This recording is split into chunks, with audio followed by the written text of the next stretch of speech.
Do you have hope for machine translation that can break down the barriers of language? So while all these different diverse languages exist, I guess there's many ways of asking this question, but basically, how hard is it to translate in an automated way from one language to another?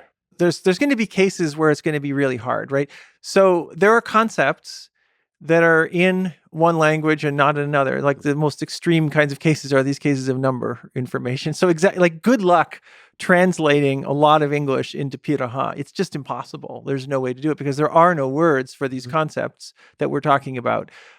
There's probably the flip side, right? There's probably stuff in Piraha which is going to be hard to translate into English on the other side. And so I just don't know what those concepts are. I mean, the world space is different from my world space. And so I don't know so that the things they talk about, things are, it's going to have to do with their life as opposed to, my industrial life, which is going to be different.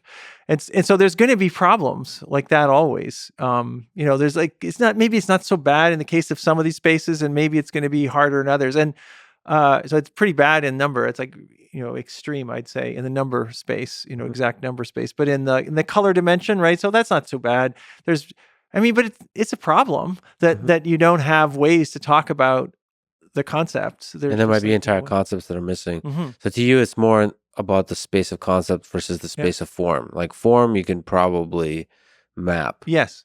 Yeah. But so you were talking earlier about translation and about how translations, there's good and bad translations. I mean, now we're talking about translations of form, right? So what makes a writing good, right? It's There's not a music just to the form. Right. It's not just the content. It's, it's how it's written. And translating that, that sounds difficult. We should say that there is I hesitate to say meaning, but there's a music and a rhythm to the form when you look at the broad picture, like the difference between Dostoevsky and Tolstoy, or Hemingway, Bukowski, James Joyce, like I mentioned. There's a beat to it. There's an edge to it that it's like is in the form. We can probably get measures of those. Yeah. I don't know. I'm optimistic that we could get measures of those things, and so maybe that's mappable. Translatable. I don't know though. I have not worked on that.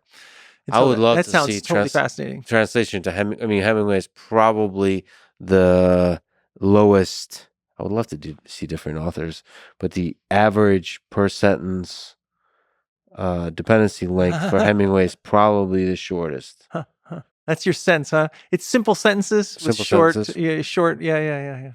I mean, that's when, if you have really long sentences, even if they don't have center embedding, like they can have longer connections. Yeah, they can have longer connections. They don't have to, right? You can have a long sentence with a bunch of local words. Yeah.